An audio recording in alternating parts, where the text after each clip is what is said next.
কিন্তু অধিকাংশ মানুষের মধ্যে আল্লাহর প্রতি ভয়, আল্লাহর সামনে দাঁড়াতে হবে এই ভয় অন্তরের ভিতরে পাওয়া যায় না।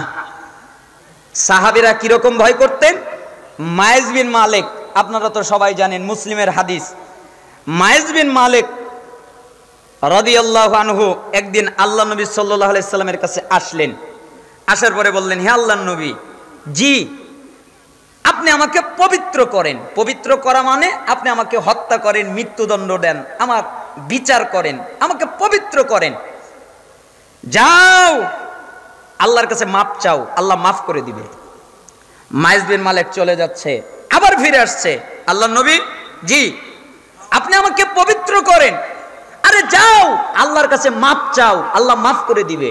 চলে গেল। কিছুক্ষণ পরে আবার চলে আসলেন, আল্লাহর নবী আপনি আমাকে পবিত্র করেন। আরে যাও আল্লাহর কাছে মাপ চাও, আল্লাহ তোমাকে মাফ করে দিবেন। চলে গেলেন। চতুর্থবার আবার আসলেন, আল্লাহর নবী আপনি আমাকে পবিত্র করেন না, আপনি আমাকে পবিত্র করেন। এরপর আল্লাহ নবী সাল্লাল্লাহু আলাইহি সাল্লাম বললেন, এই ও কি পাগল? ও কি পাগল? আমার কথা বোঝে না? আর কি বিবেক হারিয়ে গেছে যে আমার কথা বুঝতে পারে না? ওর কি জ্ঞান নেই, বিবেক নেই যে আমার কথা বুঝতে পারে না? ও কি পাগল? সাহাবীরা বললেন, হে আল্লাহর নবী ও পাগল নয়। আচ্ছা তাহলে কি ও মদ পান করেছে? আমার কথা বুঝতে পারে না? আমি বলতেছি যাও যত পাপ করেছো আল্লাহর কাছে মাপ চাও, আল্লাহ তোমাকে মাফ করে দিবে। আর বারবার খালি আমাকে বলছে পবিত্র করো, পবিত্র করো। তো ওর কি মদ পান করেছে? একজন সাহাবী গিয়ে মুখের সামনে নাক ধরলেন, এরপরে বললেন, জি না, মদ পান করেনি। আচ্ছা তাহলে বলো কি হয়েছে? আল্লাহর নবী, মানুষ যেটা বৈধভাবে করে আমি এটা অবৈধভাবে করেছি, তার মানে জিনা করেছি। তুমি যদি আমাকে না বলতে তাহলে কতই না ভালো হতো। এটা আবার আরেক বর্ণনায় আছে। আল্লাহ নবী সাল্লাল্লাহু আলাইহি সাল্লাম সাহাবীদেরকে বললেন, তাকে মাটিতে খোঁড়ো, মাটির ভিতরে দাফন করো, তার কল্লাটা বের করে রাখো, এরপরে তোমরা পাথর মেরে তাকে হত্যা করো। তো সাহাবীরা তাই করলেন, পাথর মেরে তাকে হত্যা করা হলো। এক পর্যায়ে কিছু রক্ত কিছু সাহাবীর গায়ে এসে লেগে গেল মুখে। তো একজন সাহাবী অভিশাপ করে ফেললেন। সঙ্গে সঙ্গে আল্লাহ নবী সাল্লাল্লাহু আলাইহি সাল্লাম বললেন, এই সাহাবী তুমি জানো মায়েজ বিন মালিক যেই তওবা করেছে, এই তওবা যদি আমার সমস্ত উম্মতের মধ্যে বিলিয়ে দেওয়া হয় তাহলে সমস্ত উম্মতের জন্য এই এক তওবাই যথেষ্ট। এটা হলো আল্লাহর ভয়, আল্লাহকে ভয় করে। আর আমাদের দেশের এক শ্রেণীর লোক বলে কি জানেন, যে মুহাম্মদ সাল্লাল্লাহু আলাইহি সাল্লাম এ হলো রক্ত পিপাসু, এ জিহাদ করে, এ জিহাদ করে, এ রক্ত পিপাসু। আরে মুহাম্মদ সাল্লাল্লাহু আলাইহি সাল্লাম যদি রক্ত পিপাসু হতেন তাহলে 4 বার তাকে ফিরিয়ে দিতেন না। আপনি গামেদি মহিলার ব্যাপারে কি করবেন? গামেদি মহিলা মানে আল্লাহ নবী সাল্লাল্লাহু আলাইহি সাল্লামের কাছে আসলেন, আসার পরে বললেন, হে আল্লাহর নবী বলো আমি জিনা করেছি, আপনি আমাকে পবিত্র করেন। যাও না, আপনি আমাকে পবিত্র করেন, যাও আল্লাহর কাছে মাফ চাও, আল্লাহ তোমাকে মাফ করে দিবেন। তখন ওই গামেদি মহিলা বলছেন, ও মায়েজ বিন মালিককে যেভাবে ফিরিয়ে দিয়েছেন আমাকে ওইভাবে ফিরিয়ে দেবেন না? মায়েজ বিন মালিককে যেভাবে ফিরিয়ে দিয়েছেন আমাকে ওইভাবে ফিরিয়ে দিবেন না? আচ্ছা বলো তুমি কি হয়েছে? আমি জিনা করে ফেলেছি, আমি এখন গর্ভবতী। আচ্ছা ঠিক আছে, যাও চলে যাও, তোমার যেদিন সন্তান ভূমিষ্ঠ হবে ওই দিন তুমি আমার কাছে আসিও। তখন ওই মহিলাটা চলে গেল, সন্তান প্রসব হয়ে গেল। এরপরে সন্তানকে কোলে করে মুহাম্মদ সাল্লাল্লাহু আলাইহি সাল্লামের কাছে আসলেন, হে আল্লাহর নবী জি এই যে দেখেন আমার সন্তান, এই যে দেখেন আপনার আমার সন্তান, আপনি আমাকে পবিত্র করেন। তোমার সন্তান তো দুধ খায় তাই না? জি। আচ্ছা যাও 2 বছর তুমি তোমার সন্তানকে দুধ পান করাও, তারপরে তুমি আমার কাছে আসিও। চলে গেল। 2 বছর দুধ পান করানোর পরে মুহাম্মদ সাল্লাল্লাহু আলাইহি সাল্লাম যেন বিশ্বাস করেন এই জন্য ওই বাচ্চার হাতে একটা রুটি দিয়েছেন। রুটি দিয়ে মুহাম্মদ সাল্লাল্লাহু আলাইহি সাল্লামের কাছে এসে বলতেছেন, এই দেখেন আমার বাচ্চা দুধ খায় না, এখন শক্ত খাবার খেতে পারে, আপনি আমাকে এখন পবিত্র করেন। এরপরে আল্লাহ নবী সাল্লাল্লাহু আলাইহি সাল্লাম সাহাবীদেরকে বললেন, তাকে গাড়ো, এরপরে তাকে পাথর মেরে হত্যা করো। তো একটু রক্ত এসে খালিদ বিন ওয়ালিদ তার মুখে লেগে গেল, এই জন্য তিনি অভিশাপ করলেন। রাসূল সাল্লাল্লাহু আলাইহি সাল্লাম বললেন, শোনো এই মহিলা যেই তওবা করেছে, একটা খেয়ানতকারী যদি এই তওবা করে তাহলে তাকেও মাফ করে দেওয়া হবে। তুমি কে মনে করছো আরে মুহাম্মদ সাল্লাল্লাহু আলাইহি সাল্লাম যদি রক্ত পিপাসু হতেন তাহলে ওই মহিলাকে ফিরিয়ে দিতেন না, ওই মহিলাকে বারবার ফিরিয়ে দিতেন না। আর মহিলাও আল্লাহকে ভয় করে ইচ্ছা করলে পালিয়ে যেতে পারত, ইচ্ছা করলে কোনো জায়গায় চলে যেতে পারত। একজন মুহাদ্দিস টিকা লিখতে গিয়ে বলতেছেন যে আল্লাহর নবী তাকে বারবার পাঠিয়ে দিলেন, তার মানে সে যেন দূরে কোথাও চলে যায়। কিন্তু মহিলা তো আল্লাহকে ভয় করে, তার হৃদয়ের ভিতরে আল্লাহর ভয়, তাই তিনি নিজে মৃত্যুবরণ করতে চাচ্ছে, নিজে মরতে চাচ্ছে, কিন্তু তাও তিনি পবিত্র হতে চাচ্ছে। এটার নাম আল্লাহর ভয়। আপনি কি বুঝবেন আল্লাহর ভয় কাকে বলে? সাহাবীদের কাছ থেকে শিখতে হয়। এটা হলো আল্লাহর ভয়। তারা মৃত্যুকে পরোয়া করেনি, কিন্তু তারা পবিত্র হতে চেয়েছেন। এরা হলো সাহাবায়ে কেরাম। অতএব আমি আপনাকে বলতেছিলাম কোরআনের আয়াত, ওই ছাত্র বলতেছিলেন আপনি আমাকে শিখিয়েছেন আল্লাহর সামনে দাঁড়াতে ভয় করো, আমাকে আমার রবের সামনে একদিন দাঁড়াতে হবে। আর নিজের প্রবৃত্তি যা বলে, নিজের মন যা বলে, এটা থেকে বেঁচে থাকো। মন মতো চলো না, প্রবৃত্তির মতো চলো না, এইগুলো থেকে যদি বেঁচে থাকো ফাইনাল জান্নাতা হিয়াল মাওয়া, তোমার একমাত্র ঠিকানা জান্নাত, জান্নাত ছাড়া কিচ্ছু না। ঠিকানাটার নাম কি?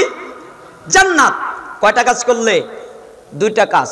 এক, আল্লাহর সামনে দাঁড়াতে হবে, এই ভয়। দুই, আমার মন যা বলে তা না করা। মন বলে জিনা করব না, মন বলে সুদ খাবো না, মন বলে ঘুষ খাবো না, মন বলে দুর্নীতিকর করব না, মন বলে অপরাধকর করব না। মন যা বলে তার উল্টাটা করব। কেন? মন মতো চলে যে বিপদে পড়ে সে, মন মতো চলে না যে বিপদে পড়ে না সে। অতএব আপনি আপনার মন মতো চলবেন না, মনের উল্টাটা করবেন, নফসের উল্টাটা করবেন, তাহলে জান্নাত আপনার ঠিকানা। সূরা নাজিয়াত 40-41 নম্বর আয়াত। এইটা আমি আপনার কাছ থেকে শিখেছি। তাই আমি আল্লাহর সামনে দাঁড়াতে ভয় পাই, দাঁড়াতে হবে। তাই আমার মন যা বলে আমি তার উল্টা করি। এটা হলো 2 নাম্বার আমি আপনার কাছ থেকে শিখেছি। সম্মানিত শিক্ষক 3, আমি আপনার কাছ থেকে শিখেছি প্রত্যেকটা মানুষের দামি বস্তু আছে যেগুলো দামি জায়গায় রাখে। নাই? আপনাদের দামি দামি বস্তু নাই? দামি বস্তু কি? টাকা। দামি বস্তু কি? স্বর্ণ। দামি বস্তু কি? দলিল। আরো কত কিছু দামি বস্তু আছে, প্রত্যেকেরই আছে। আর দামি বস্তু দামি জায়গায় রাখে, তাই না? ব্যাংকে রাখে, আলমারিতে রাখে, বাক্সতে রাখে, তালা মেরে রাখে, দামি জায়গায় যাতে হারিয়ে না যায়।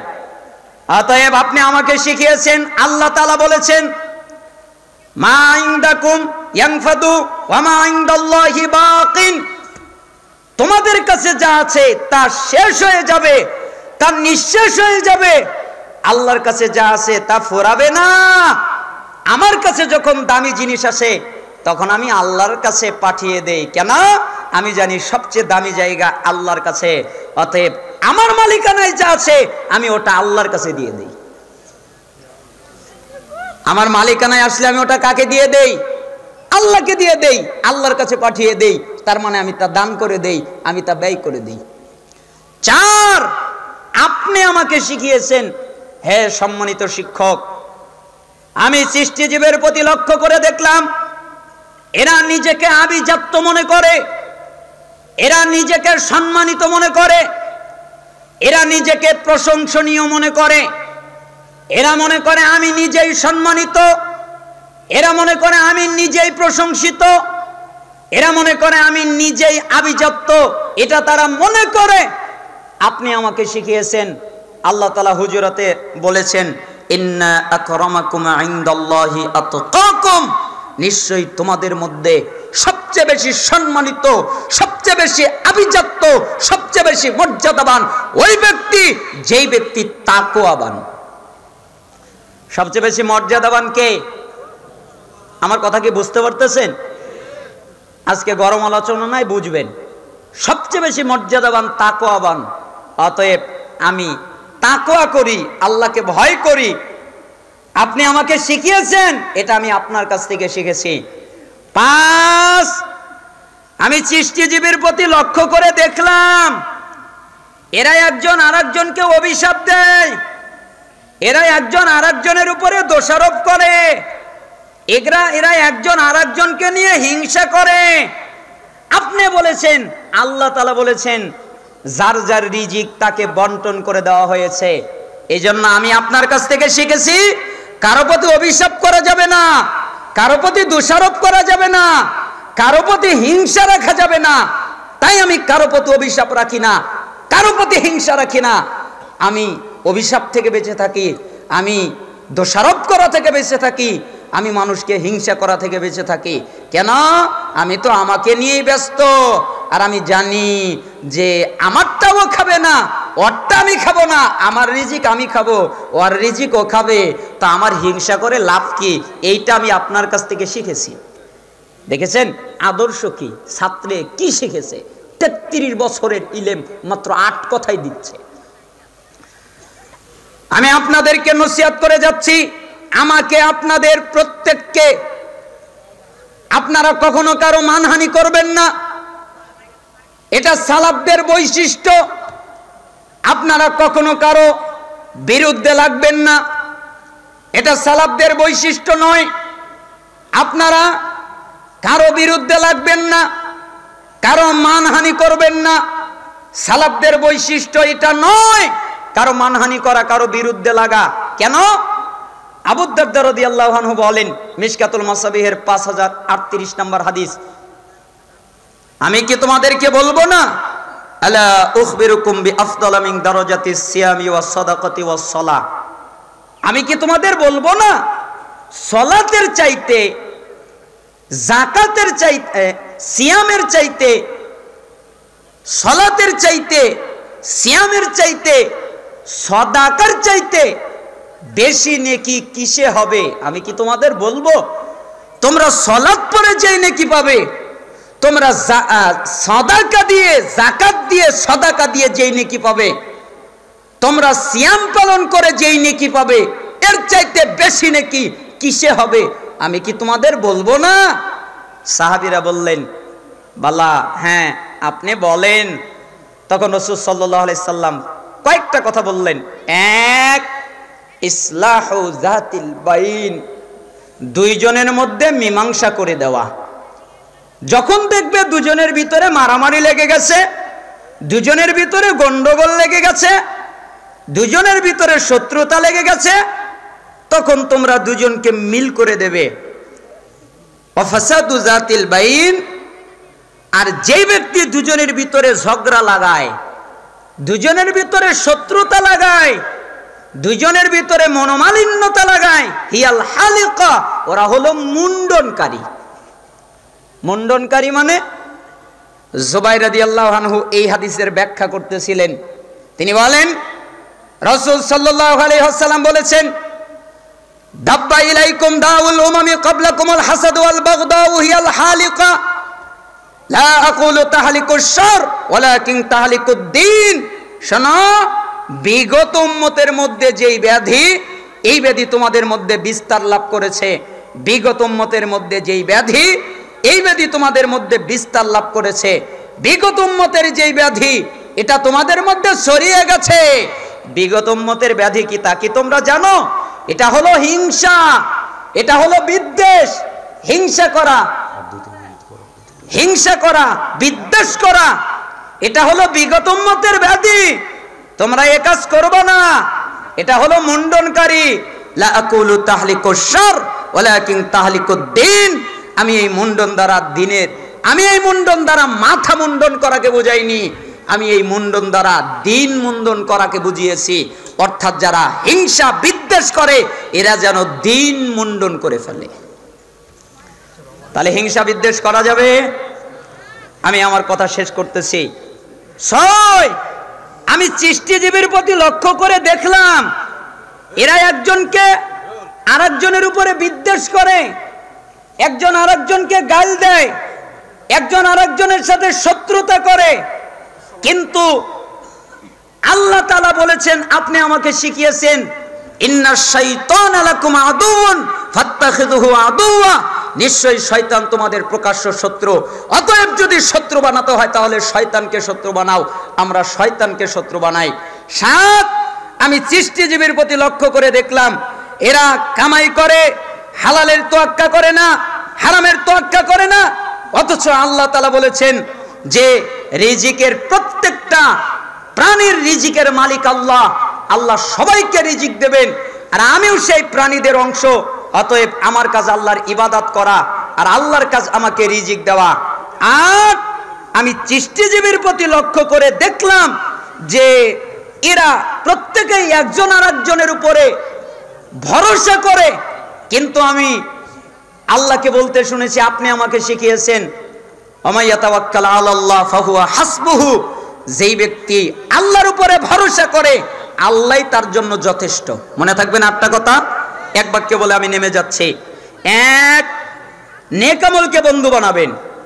2, আল্লাহর সামনে দাঁড়াতে ভয় করবেন, প্রবৃত্তির আনুগত্য করবেন না। 3, দামি জিনিস আল্লাহর কাছে দান করবেন, ব্যয় করবেন। 4, আপনি সম্মানিত তখন হবেন যখন তাকওয়াবান হবেন। 5, আপনি কখনো কাউকে অভিশাপ দিবেন না, হিংসা করবেন না। 6, আপনি কারো প্রতি বিদ্বেষ করবেন না, শত্রুতা রাখবেন না, যদি রাখতে হয় শয়তানের সাথে রাখবেন।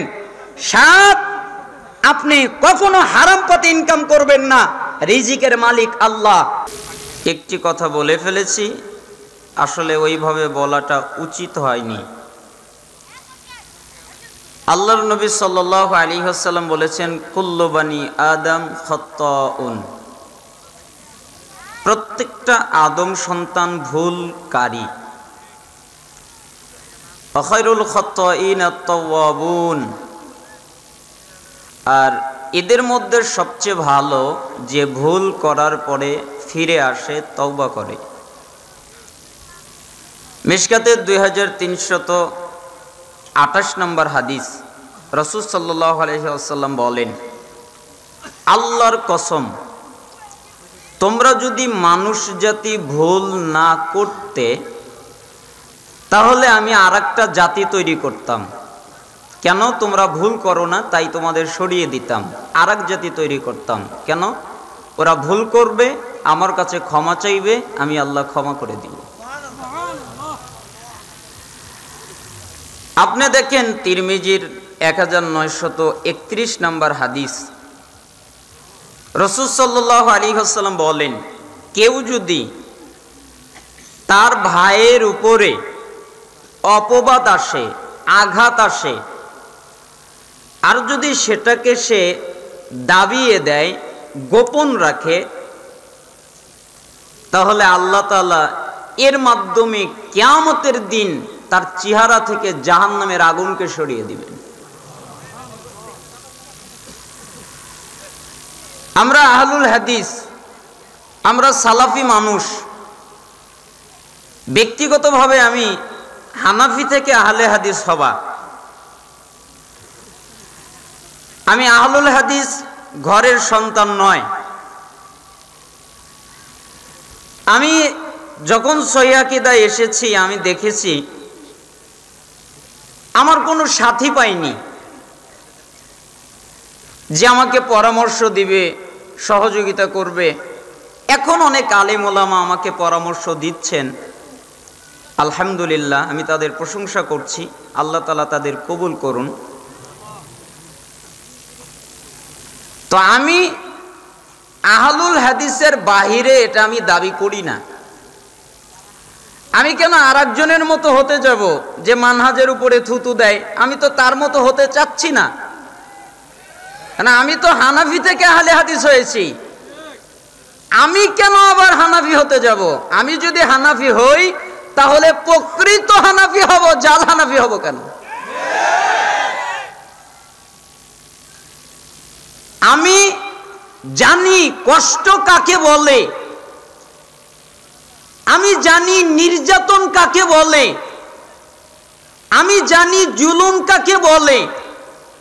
এগুলো আমি হাড়ে হাড়ে টের পেয়েছি, অনেক মানুষ আমার সাথে করেছে, তাই আমি ওই বক্তব্যগুলো দিয়েছি। তো যদিও বা ওইভাবে বলা আমার উচিত হয়নি, এই জন্য আমি আমার বিগত দিনের, ভালো করে বুঝবেন, আমার বিগত দিনের আলোচনায় যত ভুল ভ্রান্তি হয়ে গেছে আলেমদের চোখে ধরা পড়েছে, যদিও বা আমার কাছে সঠিক মনে হলেও আমি সবগুলো থেকে ফিরে আসতেছি, তওবা করছি। আপনার কথা বুঝতে পারছেন?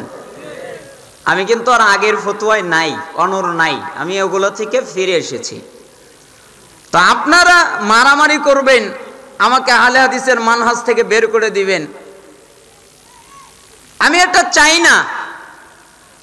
আবার আপনি বলবেন যে ভয়ে কথা বলছেন, না আমি আপনাকে ভয় করি না, আমি কোনো মানুষকে ভয় করি না, আমি আল্লাহকে ভয় করি। আমার হৃদয়ে হিংসা হয়ে যাবে, আমি হিংসা করব, আমি ঘৃণা করব, আমি বেয়াদবি করব, এটা আমি শিখিনি। আমি মানুষ, আমার ভাষাটা ওরকম, আমি কথাবার্তা একটু বলি, আমার কণ্ঠটা একটু রাগান্বিত থাকে, এই জন্য আপনারা কিছু কিছু কথায় কষ্ট পেয়ে থাকেন। তা আমি এগুলো থেকে ফিরে আসছি। আপনারা মনোযোগের সাথে আমার সামনের দিক লক্ষ্য রাখবেন। আমার যদি ভুল হয়, কোনো আলেম সরাসরি আমাকে কখনো সংশোধন করেনি, তবে কিছু দুই একজন আলেম ইদানিং এখন আমাকে, যেমন আবু বকর জাকারিয়া হাফিজাহুল্লাহ, আকরামুজ্জামান বিন আব্দুল সালাম হাফিজাহুল্লাহ, ডক্টর আহমদ সাকিব হাফিজাহুল্লাহ, ইনারা আমাকে বলেছেন, যারা বলেছেন তাদের নাম বললাম।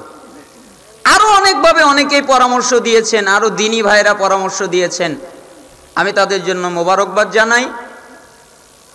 আল্লাহকে বলি, আল্লাহ আমার জবান থেকে তুমি যদি কবুল করো, কেউ ঠেকাতে পারবে না, আমি যেন ভুল ভ্রান্তি না করি। যদিও বা যারা আলেম তারা জানে, মুখতাসার ইখতিলাফুল উলামা পড়েন, আল ফিকহ আলাল মাযাহিবিল আরবাআ পড়েন, তাহলে দেখবেন কত ইখতিলাফ, একজন আলেমের সাথে আরেকজনের ইখতিলাফ রয়ে গেছে। বিন বাজ রাহিমাহুল্লাহ বলছেন, রুকুর পরে উঠে হাত বাঁধতে হবে আবার, এটা সুন্নাত। আলবানী রাহিমাহুল্লাহ বলছেন, না, রুকুর পরে উঠে হাত ছেড়ে দেবে, হাত ছাড়াটা সুন্নাত, বাদাটা বিদাত। দুজনই তো সালাফি বড় বিদ্বান, তাই না? তাই ইখতিলাফ ঘটে নাই, ঘটে গেছে। ইখতিলাফ আলেমদের মধ্যে হয়, হতে পারে, স্বাভাবিক, কিন্তু হিংসাত্মক করে কাউকে নামানো, কাউকে খাটো করা, তার কথা না বোঝা, এটা আমার জন্য উচিত না, আর কোনো মানুষের জন্য উচিত না। কেন? সালাফদের আদর্শ এটা নয়। সালাফরা ভুল হলে ভুল সংশোধন করে, আহলুল হাদিস যারা তাদের সাথে একরকম, আর বিদাতি যারা তাদের সাথে আরেক রকম। দুটা যদি এক হয়ে যায় তাহলে সালাফি মানহাজ ওটা নয়। আপনি বিদাতির ভুল একভাবে সংশোধন করবেন, কিন্তু যারা আহলে হাদিস সহিহ আকীদায় চলে তাদের ভুল অন্যভাবে সংশোধন করবেন, কারণ দুজন এক নয়। আমার আকীদায় নেই আল্লাহ সর্বত্র বিরাজমান, আমার আকীদা আল্লাহ আরশের উপরে উঠেছেন, আমার আকীদা নয় আল্লাহ নিরাকার, আমার আকীদা আল্লাহর হাত আছে, আল্লাহর পা আছে, আল্লাহর চোখ আছে, আল্লাহ কথা বলেন, আল্লাহ খুশি হন, আল্লাহ রাগান্বিত হন। তবে যদি আপনি প্রশ্ন করেন কেমন, আমি বলবো আল্লাহর যেমন লাগবে তিনি তেমন। আমার আকীদা মুহাম্মদ সাল্লাল্লাহু আলাইহি সাল্লাম নূরের তৈরি নয়, আমার আকীদা তিনি মানুষ, তিনি মাটির তৈরি, তবে মর্যাদায় আল্লাহর পরে তার স্থান, মর্যাদায় তিনি সবচেয়ে বেশি, সবার উপরে, আল্লাহর পরে তার মর্যাদা, মর্যাদায় তিনি অনেক ঊর্ধ্বে, কিন্তু তৈরি তিনি মাটি, মাটিতে তৈরি হলে তার মর্যাদা কমে না। মালাকরা নূরের তৈরি, আদম আলাইহিস সালাম মাটির তৈরি। মালাকদেরকে আল্লাহ তাআলা বললেন, মালাক, এ মালাইকা, তোমরা আদমকে সেজদা করো। আদম হলো মাটির তৈরি, আর মালাইকা এরা হলো নূরের তৈরি, তো মাটির তৈরি হইলে সম্মান কমে না। আল্লাহ যাকে সম্মান দেয় সেই সম্মানিত। তা আমি মুহাম্মদ সাল্লাল্লাহু আলাইহি সাল্লামকে মাটির তৈরি বলে সম্মান কমাচ্ছি না। আল্লাহ যা বলেছেন তাই, তিনি মাটি, তবে মর্যাদায় অনেক ঊর্ধ্বে। আমার আকীদা আহলুল হাদিসদের যে আকীদা, আমার মানহাজ আহলুল হাদিসদের যেই মানহাজ, ভুল ভ্রান্তি হয়ে যেতে পারে। কেন? আমি মানুষ, আমার ভুল ভ্রান্তি হয়ে যেতে পারে। আমার কথাবার্তায়, চালচলনে, আচার আচরণে ভুল ভ্রান্তি হতে পারে। আমার বাবা আদম আলাইহিস সালাম তিনিও ভুল করেছেন। আমরা যে ভুল করব না এমনটা নয়, প্রত্যেকেই ভুল করে। এজন্য আমি বলবো, নিজেকে নিয়ে ব্যস্ত হন, আরেকজনের নিয়ে ব্যস্ত হয়েন না। কেন? আরেকজনের জিজ্ঞাসা আল্লাহ আপনাকে করবে না, আপনার জিজ্ঞাসাই আল্লাহ আপনাকে করবে। অতএব আমি আহলুল হাদিস আন্দোলনকে ভালোবাসি, জমিয়তে আহলে হাদিস তাদেরকেও ভালোবাসি। আমার দুইটা চোখ, একটা চোখ আমি মনে করি আহলে হাদিস আন্দোলন, আরেকটা চোখ মনে করি জমিয়তে আহলে হাদিস। আমি ফাটল পছন্দ করি না, আমি বিভক্তি পছন্দ করি না। আমি এক চোখকে নষ্ট করে আর এক চোখ দিয়ে দেখতে চাই না। আমি দুটাকেই আমার কলিজা দিয়ে ভালোবাসি। আল্লাহে, আল্লাহর কসম করে বলছি, আমার হৃদয়ে তাদের প্রতি কোনো বিদ্বেষ নেই। আমি তাদের প্রতি বিদ্বেষ করি না। আমি তাদের কিতাব পড়ি, আমি তাদের কাছ থেকে ইলম নেই, আমি তাদের বই পড়ি। আপনারা আমার বাড়িতে আসেন, দেখেন আমি তাদের কিতাবাদি পড়ি, তাদের কাছ থেকে ইলম নেই। আমি সালাফি বিদ্বানদের কাছ থেকে ইলম নেই, আলেমদের সাহায্যে থাকার চেষ্টা করি। যাই হোক, কথাবার্তা বলছিলাম, যদি এর মধ্যে আপনারা ব্যথা পেয়ে থাকেন তাহলে আমাকে ক্ষমা সুন্দর দৃষ্টিতে দেখবেন। আল্লাহ সুবহানাহু ওয়া তাআলা আপনাদেরকে কবুল করুন। এটা একটা মজলিস, আপনারা এখানে বসেছেন, আলোচনা শুনবেন, আপনাদের অনেক নেকি আছে, তাই না? রাসূল সাল্লাল্লাহু আলাইহি সাল্লাম বলেন, মান সালাকা তরিকান ইয়ালতামিসু ফীহি ইলমান সালাকাল্লাহু লাহু বিহি তরিকান মিন তুরুকিল জান্নাহ। মিশকাতের 212 নম্বর হাদিস। যেই ব্যক্তি জ্ঞান অর্জন করার জন্যে, ইলম অর্জন করার জন্যে, বিদ্যা অর্জন করার জন্যে কোন জায়গায় যায়, আল্লাহ তাআলা এর বিনিময়ে, এর মাধ্যমে তার জান্নাতের পথ সোজা করে দেয়। অর্থাৎ কেউ যদি চায় আমার জান্নাতের পথ সোজা হয়ে যাক, তাহলে সে যেন জ্ঞান অর্জন করতে যায়, ইলম অর্জন করতে যায়, বিদ্যা অর্জন করতে যায়, তাহলে আল্লাহ তার জান্নাতের পথ সহজ করে দিবেন। মিশকাতুল মাসাবিহের 220 নম্বর হাদিস। রাসূল সাল্লাল্লাহু আলাইহি ওয়াসাল্লাম বলেন, মান খারাজা ফি তালাবিল ইলম ফাহুয়া ফি সাবিলিল্লাহ হাত্তা ইয়ারজিউ। যে ব্যক্তি জ্ঞান অর্জন করার জন্যে, ইলম অর্জন করার জন্যে, বিদ্যা অর্জন করার জন্যে বাড়ি থেকে বের হয়, কেন? আমি জ্ঞান অর্জন করব, আমি ইলম অর্জন করব, আমি বিদ্যা অর্জন করব, তাহলে আল্লাহ তাআলা এর বিনিময়ে যতক্ষণ পর্যন্ত বাড়িতে না যায় ততক্ষণ তার আমলনামায় জিহাদের নেকি হয়। আল্লাহর পথে থাকলে, আল্লাহর পথে যুদ্ধ করলে যেই নেকি হয়, আল্লাহ তাআলা ওই নেকি তাকে দান করেন। মুজামুল কাবির একটা নুসখায় 639 নম্বর হাদিস, আরেকটি নুসখায় 641 নম্বর হাদিস, সনদ সহিহ। রাসূল সাল্লাল্লাহু আলাইহি ওয়াসাল্লাম বলেন, কোন ব্যক্তি যদি কোনো জায়গায় যায় যেখানে কোরআন সুন্নাহর আলোচনা করা হয়, ইলমের মজলিসে বসে, এরপরে তারা 3টা কাজ করে। 1 বসে, 2 মনোযোগ দিয়ে আলোচনা শোনে, 3 শেষ পর্যন্ত থাকে। বসে, মনোযোগ দেয়, বাদাম খায় না, বুট খায় না, কালাই খায় না, মনোযোগ দিয়ে সে বসে, মনোযোগ দিয়ে আলোচনা শোনে এবং শেষ পর্যন্ত থাকে। আল্লাহ তাআলা বলেন, নবী জি আপনি বলেন, কি বলবো? কদ গফরাল্লাহু লাকুম যুনুবাকুম, আমি তাদের অতীত জীবনের যত পাপ আছে সবগুলো মাফ করে দিয়েছি। অতীত জীবনের কোনো পাপ নেই। আপনি আরো বলেন, কি বলবো? ওয়াবুদ্দিলাত সাইয়্যাতিকুম হাসানাত, আমি তাদের পাপকে, আমি তাদের গুনাহকে, আমি তাদের অপরাধকে নেকিতে পরিবর্তন করে দিয়েছি।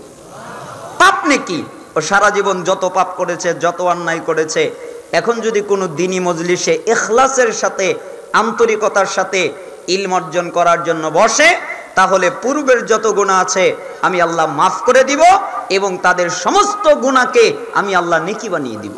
এটা আপনি বলেন। তো এই ফজিলত তো আমাদের দরকার, দরকার না? আল্লাহ সুবহানাহু ওয়া তাআলা আপনাদের নেওয়ার তৌফিক দান করুন। সম্মানিত মানুষ যারা আছেন তারা চেয়ারে বসে যাবেন। সবাই আপনারা সম্মানিত। বলছিলাম, আমি আমার খুতবায় একটি আয়াত পাঠ করেছি যেখানে আল্লাহ তাআলা বলেন, ওয়ামা আতাকুমুর রাসূলু ফাখুযুহু, রাসূল তোমাদের যা দেয় তোমরা তা নেও। তার মানে রাসূল যা দেবেন তা নিবে। ওয়ামা নাহাকুম আনহু ফান্তাহু, রাসূল তোমাদেরকে যা থেকে নিষেধ করেন তা থেকে তোমরা বিরত হও। তার মানে আল্লাহ যা দেবেন তা, আল্লাহর নবী যা দেবেন তা নিবে। আল্লাহর নবী যা ত্যাগ করতে বলবেন তা ত্যাগ করবে। ওয়াত্তাকুল্লাহ, এ ব্যাপারে আল্লাহকে ভয় করো। ইন্নাল্লাহা শাদীদুল ইকাব, নিশ্চয়ই আল্লাহ শাস্তি দানে কঠিন, কঠোর।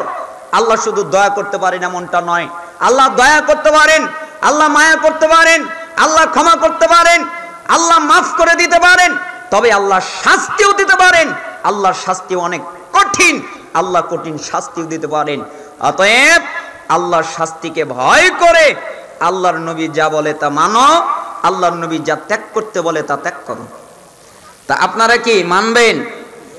রাজি আছেন সবাই? আমি সহ আমিও মানব, আপনারাও মানবেন। আল্লাহ তাআলা বলেন সূরা আহজাবের 36 নম্বর আয়াত, ওয়ামা কানা লিমুমিনিন ওয়ালা মুমিনাতিন ইযা কাদাল্লাহু ওয়া রাসূলুহু আমরান আইয়াকুনা লাহুমুল খিয়ারাতু মিন আমরিহিম ওয়া মান ইয়াসিল্লাহু ওয়া রাসূলুহু ফাকাদ দাল্লা দালালাম মুবিনা। আল্লাহ তাআলা বলেন, ইমানদার পুরুষ, যেই পুরুষ দাবি করে আমি ইমানদার, ইমানদার নারী, যেই নারী দাবি করে আমি ইমানদার, যেই পুরুষ দাবি করে আমি ইমানদার, যেই নারী দাবি করে আমি ইমানদার, এদেরকে যখন আল্লাহ কোনো কাজের আদেশ করেন, আল্লাহ কোনো কাজের নিষেধ করেন, এদেরকে যখন আল্লাহ রসুল কোনো কাজের আদেশ করেন, আল্লাহ রসুল কোনো কাজের নিষেধ করেন, তাহলে ওই ক্ষেত্রে এই ইমানদার পুরুষ, ইমানদার নারী ভিন্নতা করবে, এই অনুমতি, এই অধিকার এদের নাই। মানে আপনার মন মতো চলবেন এই অধিকার নাই। আপনি ইচ্ছা করলে সুদ খেতে পারবেন, এটা পারবেন না। কেন? আপনি ইমানদার। আপনি ইচ্ছা করলে ঘুষ খাবেন, পারবেন না। কেন? আপনি ইমানদার। আপনি ইচ্ছা করলে জিনা করবেন, আপনি পারবেন না। কেন? আপনি ইমানদার। ইমানদার পুরুষ, ইমানদার নারী আল্লাহ এবং রসুল যা বলেন তাই পালন করে, অন্যতা করতে পারে না। অন্যতা করার অনুমতি তাদের নাই। ইমানদার দেখবেন, আপনারা তো ইমানদার, তাই না? সন্দেহ আছে? ইমানদার না হলে কি মাহফিলে আসতেন? কথা বলছেন না। আপনারা ইমানদার না? ইমানদার। ইমানদার দেখেই তো কোরআন সুন্নাহর আলোচনা শুনতে এসেছেন। সাহাবীরাও ইমানদার, তাই না? কোনো সন্দেহ নাই। সাহাবীরা কেমন ইমানদার আর কেমন আনুগত্যশীল ছিলেন আপনাকে একটু বোঝাই। সাহাবীরা মদ পান করতেন, কিছু সাহাবী। কেন? মদের আয়াত, মদ হারাম এই মর্মে যতক্ষণ পর্যন্ত আয়াত নাজিল হয় নাই ততক্ষণ কিছু সাহাবী মদ পান করতেন। এই ইতিহাস তো আপনারা জানেন, তাই না? তো মদ পান করতেন। তো একদিন মদিনার অলিগলিতে মদের মশক ভরে গেছে। কেন? আজকে সাহাবীরা মদ পান করবে। আল্লাহ নবী সাল্লাল্লাহু আলাইহি সাল্লামের উপরে আয়াত নাজিল হলো, একজন সাহাবী কাছে ছিলেন। আল্লাহর নবী সাল্লাল্লাহু আলাইহি ওয়াসাল্লাম সাহাবীকে বললেন, সাহাবী দৌড়ে চলে গেলেন, বাকি সাহাবীদের কাছে গেলেন। এরপরে সাহাবীদেরকে গিয়ে বললেন, সাহাবীরা জি এই মুহূর্তে আজকে আয়াত নাজিল হয়েছে। কি আয়াত? মদ হারাম, এই মর্মে আয়াত নাজিল হয়েছে, তোমরা আর মদ পান করতে পারবে না।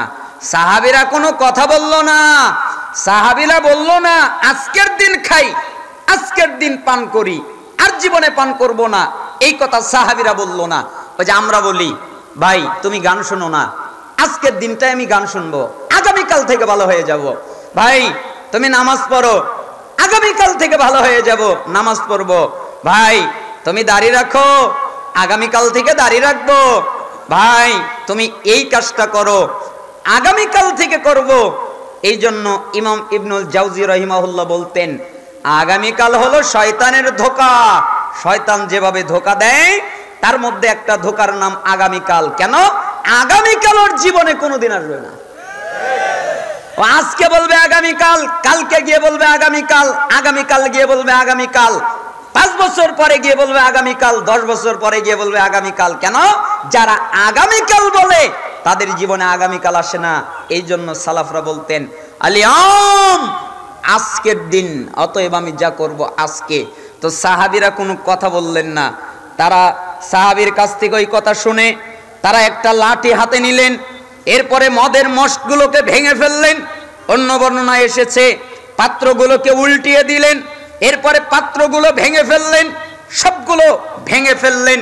একজন সাহাবী বর্ণনা করছেন, মনে হলো মদিনার অলিগলিতে মদের নদী প্রবাহিত হচ্ছে, মনে হচ্ছে মদিনার অলিগলিতে মদের নদী প্রবাহিত হচ্ছে। এর নাম ইমানদার, এর নাম আনুগত্য। আল্লাহর নবী সাল্লাল্লাহু আলাইহি ওয়াসাল্লাম সালাত আদায় করছিলেন।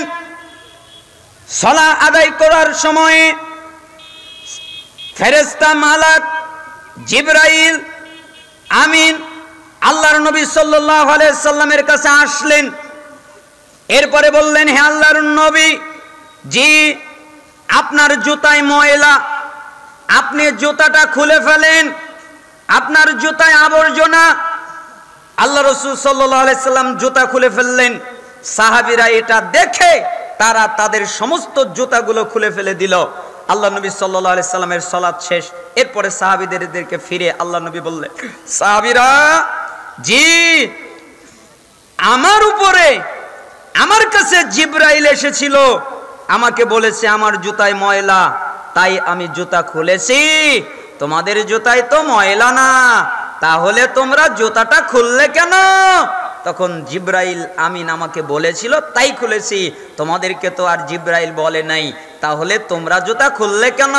তখন সাহাবীরা জবাব দিচ্ছেন, অত কিছু জানি না, আপনি নবী মুহাম্মদ খুলেছেন তাই আমরা খুলেছি, আপনি খুলেছেন তাই আমরা খুলেছি, আপনি যদি পড়তেন তাহলে আমরা পড়তাম, আপনি খুলেছেন তাই খুলেছি। এটার নাম আনুগত্য, এটার নাম ঈমান।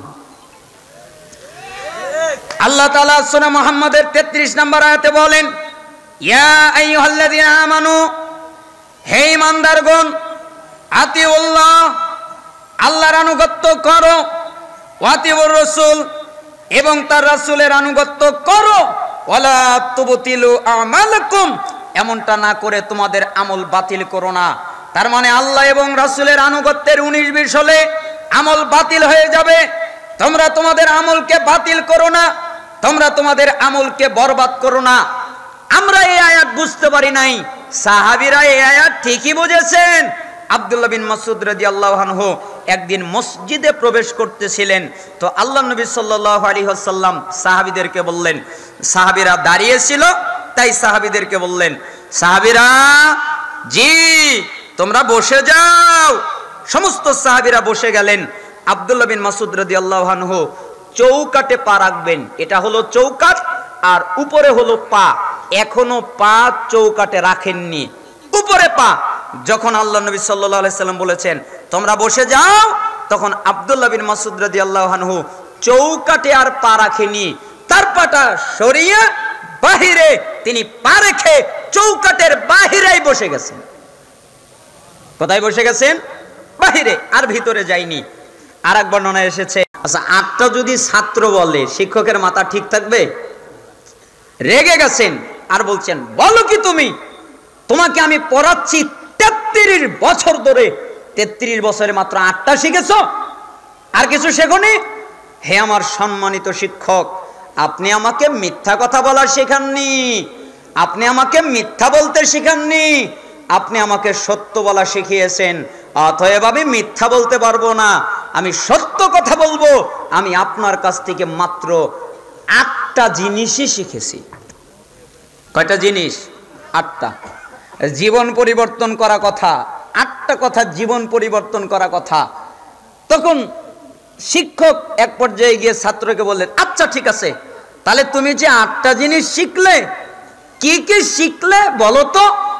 হে আমার সম্মানিত শিক্ষক, 1, আমি সৃষ্টিজীবীর প্রতি লক্ষ্য করে দেখলাম প্রত্যেকটা মানুষের এক একটা করে আপনজন আছে। নাই? কারো আপনজন কারো মা, কারো আপনজন কারো বাবা, কারো আপনজন তার ভাই, কারো আপনজন তার বন্ধু, কারো আপনজন তার স্ত্রী, কারো আপনজন তার সন্তান, যার কাছে যে আপন। এক কথায় প্রত্যেকটা মানুষেরই একটা করে আপনজন আছে, তাই না? আপনজন আছেই, কেউ আপনজন ছাড়া নয়, কেউ কাউকে আপনজন বানায়।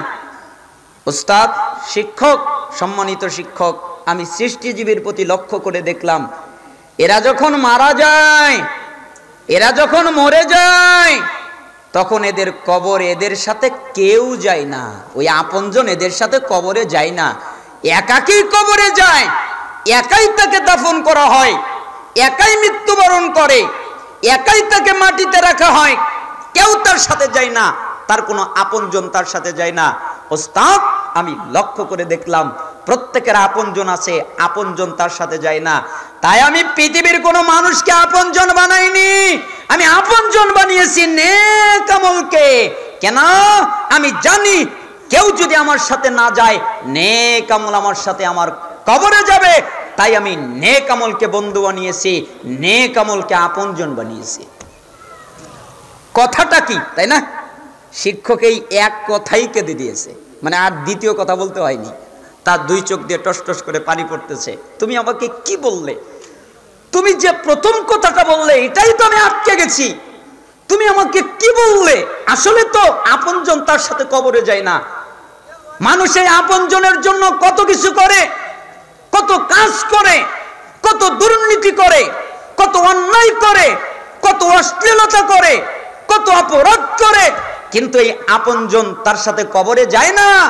আর নেক আমল তার সাথে কবরে যায়, কিন্তু নেক আমল সে অর্জন করে না।